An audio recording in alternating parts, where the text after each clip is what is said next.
Em outubro, a gente já teve a melhora da nota do Brasil pela agência Moody's. Nós tivemos também um anúncio recente da ministra Simone Tebet em relação a cortar gastos do governo para ver se anima um pouco o mercado financeiro.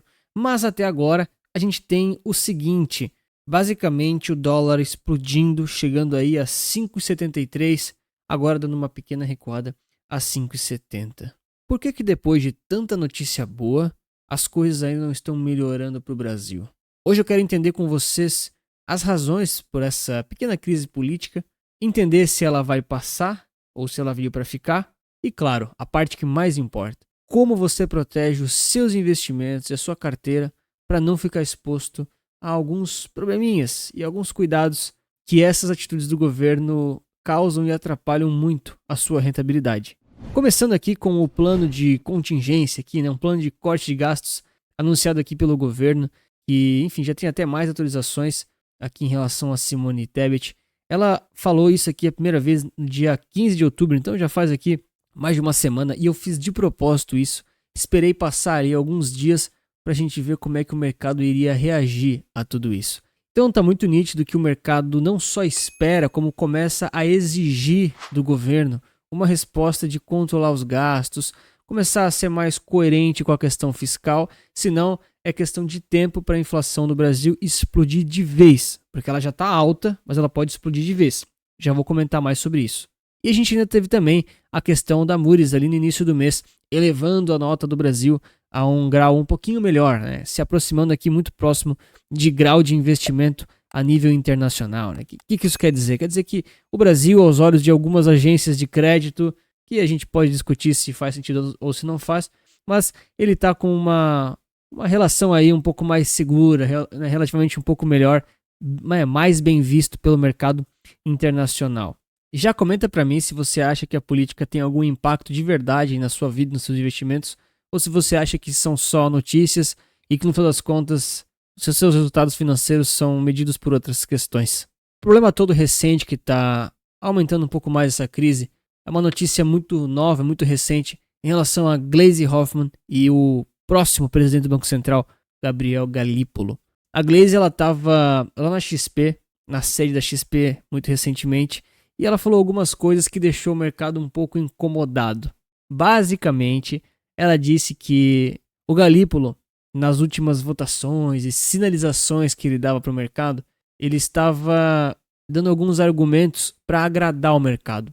Até porque as decisões que o Galípolo vinha apoiando, na mesma linha do Campos Neto, que é o atual presidente, elas são pró-mercado.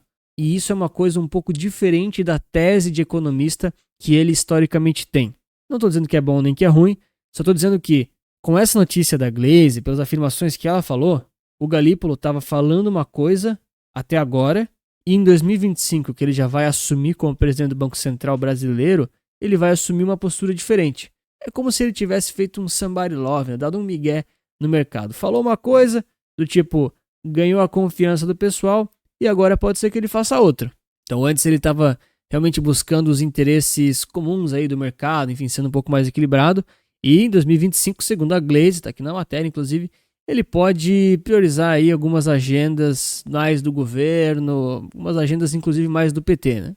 Só que o mercado não é trouxa e o mercado tem muita desconfiança. Essa notícia aqui, ela é de hoje, muito recente, mas ela traz dados lá de agosto, ou seja, já faz mais de 2 meses que o mercado vem se preparando para isso tudo.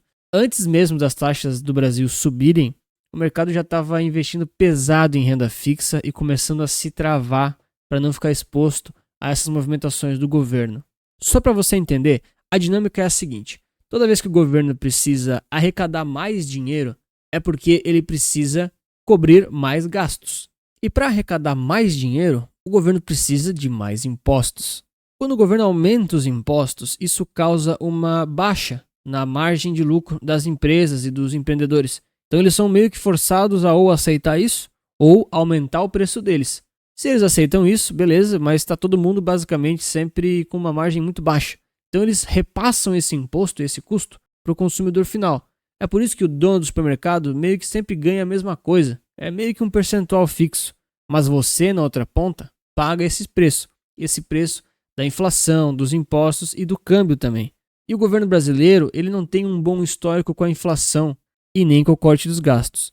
Para você ter noção, nós temos uma meta pública do Banco Central de 3% de inflação por ano. Quer dizer que existe uma meta para o seu dinheiro se desvalorizar 3% ao ano. Nem muito mais, nem muito menos. Esse número sim. E ultimamente a inflação tem sido meio descontrolada, passando aqui dos 4,40, próximo de 4,50, que é a margem máxima aí de tolerância para essa inflação meta. E esse histórico de que o Brasil não mantém muito segurança em relação à inflação, em relação ao fiscal, não é de hoje.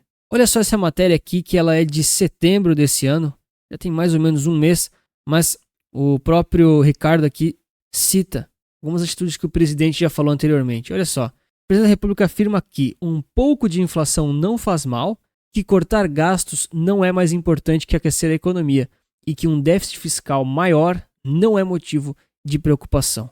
E que não seriam os técnicos que diriam o contrário ao presidente. Quando a gente tem um chefe de Estado, ou então alguém que controla a economia, ou um ministro, o presidente do Banco Central, que não é tão técnico, não tem problema. O mercado só não vai ficar posicionado naquela moeda naquele país. O mercado vai fazer o quê? Comprar dólar e investir em outro lugar. Talvez ele não fique comprado em dólar para sempre. Talvez ele invista no México, na China, sei lá, na África do Sul, na Índia, por exemplo. Porque é meio que o player institucional, os grandes bancos institucionais internacionais, eles sempre estão comprados em alguma forma nos países emergentes, como o Brasil. Mas o Brasil precisa passar mais credibilidade e mais segurança do que os seus pares ao redor do mundo, né, que os emergentes. E nem sempre o Brasil consegue fazer isso. Olha, deixa o like e se inscreve aí para mais análises como essa.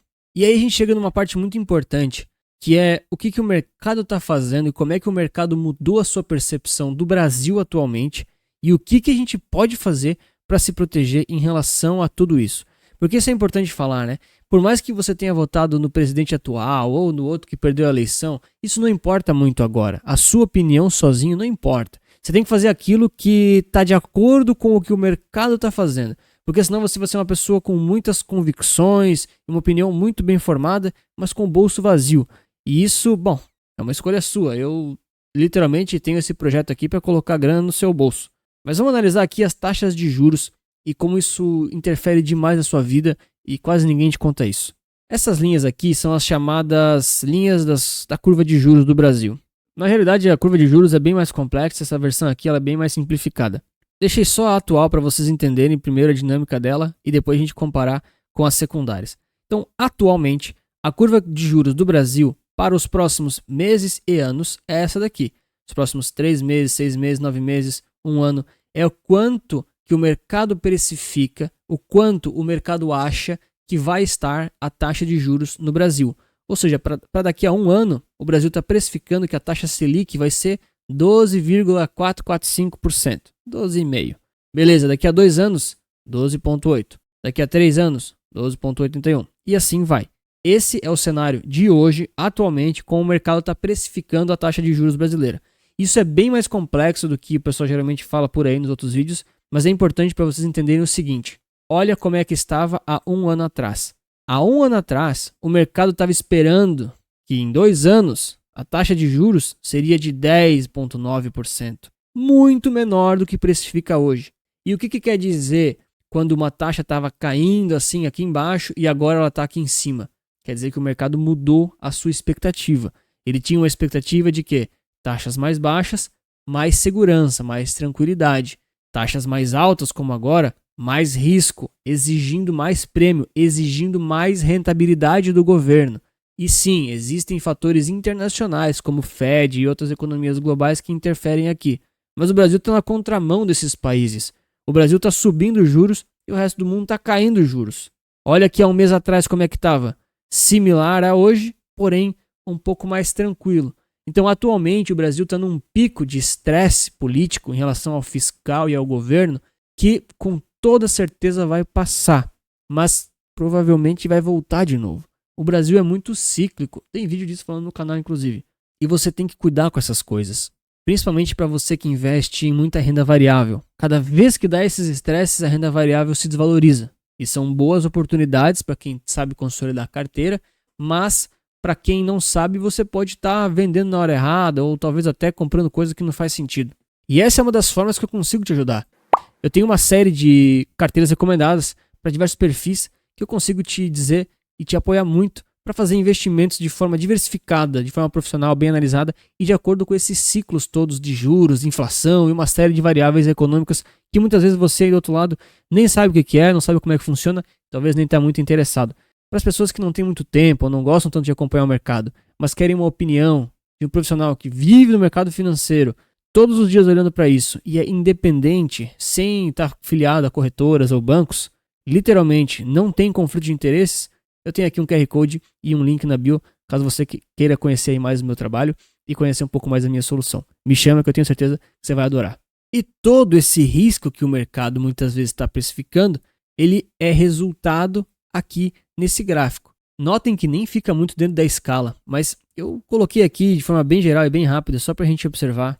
Basicamente, 3 investimentos que você provavelmente tem na carteira. Essa linha reta é basicamente a renda fixa, a Selic, pós-fixado. Então, nesse ano está rendendo aí basicamente 8%, 8,6%. E as outras duas linhas é o IFIX e o Ibovespa.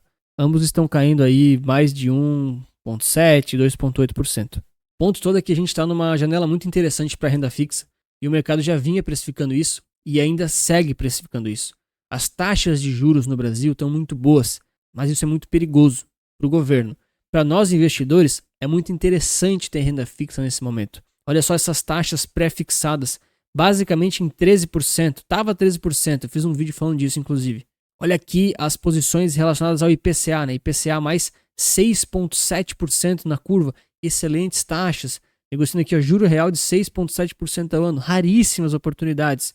Então, taxas boas tem. E a melhor forma de você se proteger contra as instabilidades do governo é se aproveitando das boas taxas de renda fixa agora, além de ter investimentos internacionais. Mas qual que é o problema de taxas tão altas?